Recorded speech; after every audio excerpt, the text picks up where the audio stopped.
Assalamualaikum warahmatullahi wabarakatuh. Apa kabar teman-teman? Selamat datang kembali ya di Sentra Linguistik, tentunya bersama Bu Iko.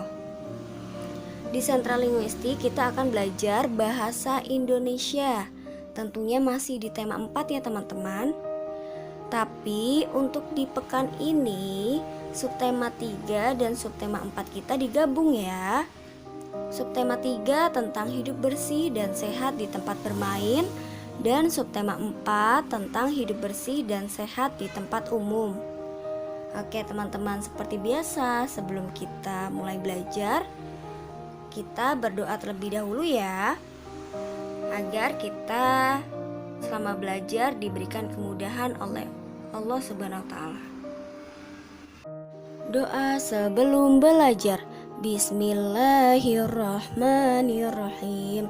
Rabbi zidni ilma warzuqni fahma. Ya Allah, tambahkanlah aku ilmu dan berikanlah aku rizki akan kepahaman. Amin. Coba sekarang teman-teman amati gambar berikut ini ya. Menurut teman-teman, gambar ini tentang apa ya? Iya, jadi gambar yang ada di hadapan kalian itu gambar taman bermain. Dan di sana juga ada banyak anak-anak yang sedang bermain di taman bermain. Ada yang sedang bermain bola, ada yang sedang bermain ayunan, ada yang sedang membaca buku, ada yang sedang membuang sampah ke tempat sampah. Dan taman tersebut juga terlihat rapi dan bersih ya teman-teman, karena mereka selalu menjaga kebersihan. Nah, di sini Bu Iko mempunyai satu cerita teman-teman, yaitu tentang taman yang bersih dan indah. Setiap sore aku selalu bermain di taman kompleks dekat rumahku. Banyak pepohonan di taman sehingga udaranya terasa sejuk. Taman itu juga bersih dan indah. Aku dan teman-teman selalu menjaga kebersihan di taman itu. Begitu juga dengan warga kompleks yang datang ke taman tersebut.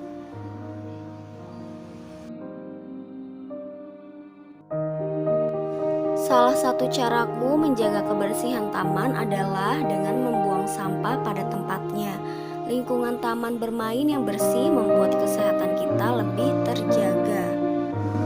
Selain membuang sampah pada tempatnya, hal yang bisa kita lakukan agar taman bersih dan terlihat indah adalah kita bisa mencoba menanam tanaman di area taman, atau kita juga bisa mencoba menanam di sekitar jalanan ya teman-teman. Bisa juga di pekarangan rumah kita. Nah, memangnya tanaman itu fungsinya untuk apa, Bu? Tanaman itu fungsinya untuk menyerap karbon dioksida. Biasanya karbon dioksida itu dihasilkan oleh asap kendaraan, bisa dari kendaraan motor ataupun mobil. Nah, asap kendaraan itu sangat tidak baik ya teman-teman untuk tubuh kita. Setelah itu, ketika tanaman sudah menyerap karbon dioksida, maka di dalam tanaman akan diolah. Setelah diolah, akan menghasilkan oksigen. Kalau karbon dioksida itu tidak baik untuk tubuh, sedangkan oksigen itu baik untuk tubuh ya teman-teman. Oksigen itu memiliki manfaat untuk semua makhluk hidup seperti manusia dan binatang. Karena udara yang dihirup itu menjadi bersih dan tentunya lebih sehat. Teman-teman, tadi kita sudah menyimak bacaan bersama-sama tentang taman yang bersih dan indah. Nah, sekarang apakah di dekat rumah kalian ada taman bermain? Apakah kalian juga menjaga kebersihan taman bermain kalian? Lalu, bagaimana cara kalian menjaga kebersihan taman bermain? Teman-teman, biasanya di setiap tempat itu ada taman bermainnya ya. Coba kalian perhatikan daerah rumah kalian, apakah ada taman bermainnya atau tidak. Nah, ketika teman-teman sedang bermain di taman, entah itu di taman dekat rumah kalian atau taman di dekat rumah teman kalian, kita harus selalu bisa menjaga kebersihannya. Misal dengan cara membuang sampah pada tempatnya. Kemudian kita juga tidak merusak fasilitas yang ada ya, misalnya ayunan di taman ataupun permainan-permainan yang ada yang lainnya. Kita harus bisa merawatnya. Lalu bagaimana caranya teman-teman menjaga kebersihan taman bermain? Ya, kita bisa menjaga kebersihan taman dengan tidak membuang sampah sembarangan. Kita harus membuang sampah pada tempat sampah. Misalnya kita melihat ada sampah di bawah, ada di tanah, kita bisa membuangnya ke tempat sampah. Menjaga kebersihan dan keindahan harus menjadi bagian dari hidup kita sebagai seorang muslim. Allah itu indah dan menyukai keindahan. Rasulullah Shallallahu Alaihi Wasallam bersabda, sesungguhnya Allah Maha Indah dan mencintai keindahan. Kesombongan itu adalah menolak kebenaran dan merendahkan orang lain. Hadis riwayat Bukhari. Jadi teman-teman, jangan lupa kita harus tetap selalu menjaga kebersihan agar kita selalu dicintai oleh Allah Subhanahu wa taala. Hal yang didapatkan selain menjaga kebersihan tubuh kita menjadi bersih, yaitu kita juga bisa menjadi sehat karena tidak ada kuman dan penyakit yang mendatangi kita. Nah, coba sekarang teman-teman perhatikan lagi gambar berikut ini. Ada gambar apa teman-teman? Iya, ada gambar sampah non-organik dan sampah organik. Sampah non-organik itu sampah yang tidak bisa terurai ya teman-teman.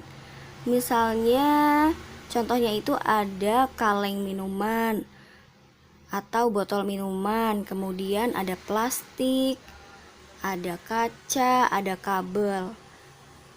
Sedangkan sampah organik yaitu sampah yang bisa terurai. Sampah organik itu biasanya didapatkan dari bahan-bahan alam, misalnya ada daun kering, kemudian ada sayur-sayuran yang busuk, terus juga ada buah-buahan yang busuk dan lain sebagainya.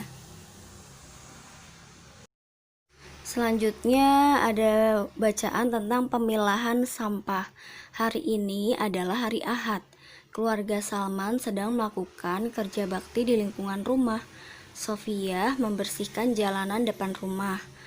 Ayah dan Salman sedang membuat lubang biopori di halaman rumah.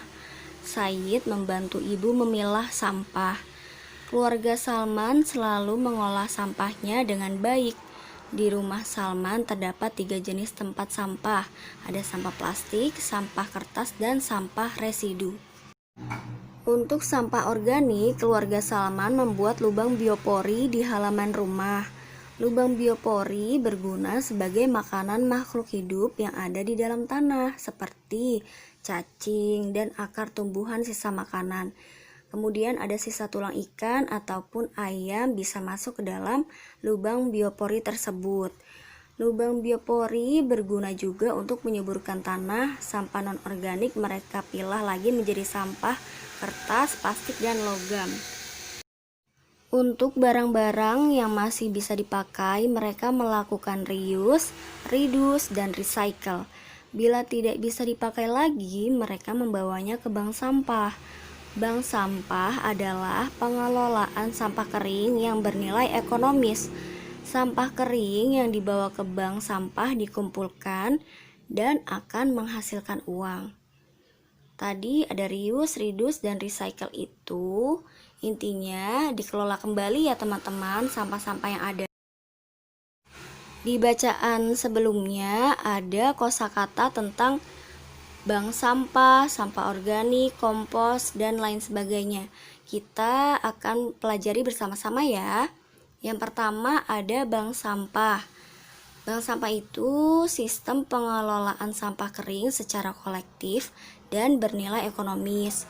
Kemudian ada sampah organik, yaitu barang atau benda yang dibuang karena tidak terpakai lagi dan sebagainya yang berkaitan dengan zat yang berasal dari makhluk hidup.